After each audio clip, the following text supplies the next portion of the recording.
Please help me, I need 50 subscribers. I had always believed marriage was a partnership built on trust, communication, and shared values. My wife, Emily, and I had been together for 7 years, navigating life's highs and lows with a sense of mutual understanding. Or at least, that's what I thought. Recently, subtle changes had begun to surface. Conversations that hinted at dissatisfaction, moments of secrecy, and the occasional cryptic remark that I had brushed off, hoping it was just stress. Then came the conversation that shattered my assumptions. "I've been thinking," Emily said one evening, her tone light but determined, "maybe we should consider opening our marriage, just for self-discovery." I froze. The words didn't even register at first. Self-discovery? Opening our marriage? I had pictured honesty, love, and fidelity as the foundation of what we had. But suddenly, those ideals seemed negotiable. Emily explained that a friend had suggested it as a way to explore personal growth, a way to rediscover oneself outside the confines of our relationship. She spoke about freedom, experience, and emotional experimentation, her eyes bright with anticipation. But beneath the excitement, I felt a twinge of fear, a sharp pulse of unease. This wasn't just a theoretical discussion. It was a challenge to the trust and bond we had spent years cultivating. I tried to process it calmly. Rage, I knew, would cloud my judgment. Confusion would lead to missteps. I needed clarity, observation, and understanding. Over the next few days, I watched for signs, subtle changes in behavior, secrecy, moments of distraction, and began piecing together the reality behind her suggestion. Was this truly about self-discovery, or was it a rationalization for something else? Something hidden? I started gathering information discreetly, paying attention to her phone, her friends, and the patterns that had previously gone unnoticed. Small inconsistencies began to emerge. Whispered conversations that ended abruptly when I entered the room, unexplained plans, and messages that hinted at excitement I wasn't included in. Each piece built a puzzle that I wasn't sure I wanted to complete, but I had to.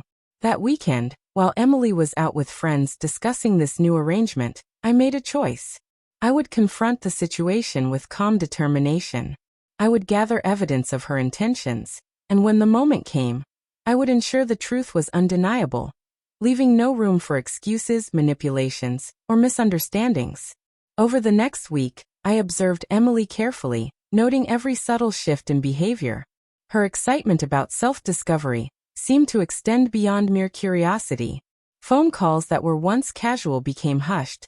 Text messages disappeared too quickly to read. Even her conversations with me carried a faint edge of detachment, as if she were practicing the language of a life I wasn't yet privy to. I decided to investigate further, not out of suspicion alone, but to understand the truth that she was weaving carefully behind my back.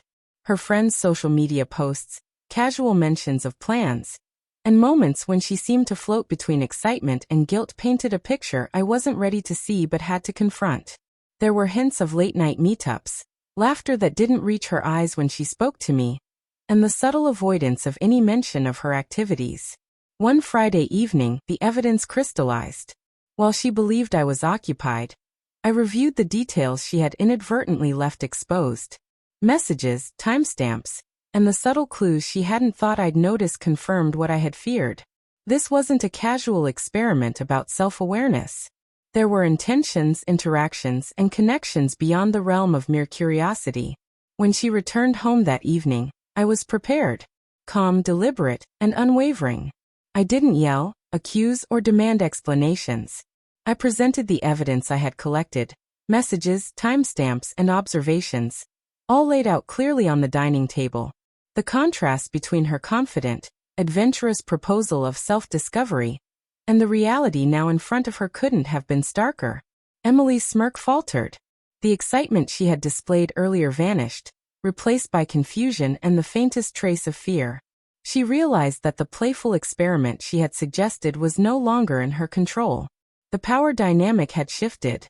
For the first time, she confronted the reality that her actions were transparent, that the trust she had toyed with was not infinite, and that the consequences were unavoidable. The room was heavy with tension. I had rehearsed this moment mentally countless times, envisioning every step. This confrontation wasn't about vengeance. It was about clarity, accountability, and reclaiming the life that had been quietly threatened by secrecy and manipulation. Every detail mattered, every gesture precise, every word deliberate. Emily's face shifted as she absorbed the evidence laid before her. The excitement and confidence she had displayed when proposing the idea of self-discovery had vanished entirely. Her eyes searched mine, desperate for a reaction, anger, forgiveness, or perhaps compromise, but found only calm clarity, a quiet resolve that left no room for manipulation. I spoke slowly, each word measured. Emily, trust is not a game. I gave you my years, my commitment, and my belief in us.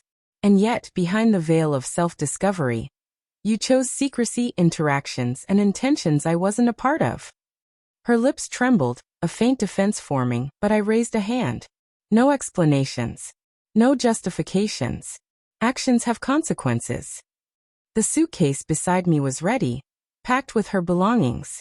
It was more than clothes and personal items. It symbolized the life she had jeopardized, the trust she had broken, and the boundary she had crossed. Calmly, I pushed it slightly toward her, a clear message that our marriage, as it had existed, was no longer negotiable. Tears welled up in her eyes, a mix of guilt, fear, and realization. The playful, experimental freedom she had sought was now replaced with the gravity of accountability. She understood that this wasn't a discussion or a temporary argument.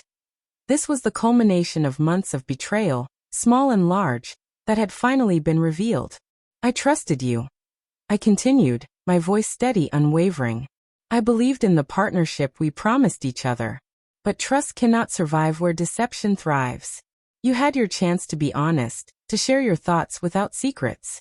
You chose otherwise. And now this is the consequence. Emily's hands shook as she lifted the suitcase, finally acknowledging the reality she had tried to avoid. Every step she took toward the door echoed the gravity of her choices. She realized that the life she had toyed with, the marriage she had suggested experimenting with, was no longer hers to control. As the door closed behind her, I exhaled, feeling a sense of liberation wash over me. The weight of doubt, the uncertainty, the betrayal, all of it lifted slightly. I had faced deception with clarity, acted decisively, and reclaimed the dignity and control that had been tested. The lessons of trust, boundaries, and accountability were no longer abstract. They were lived, felt, and resolved. For the first time in months, I felt free, unburdened, and ready to move forward, knowing that honesty and respect would guide the life I chose next.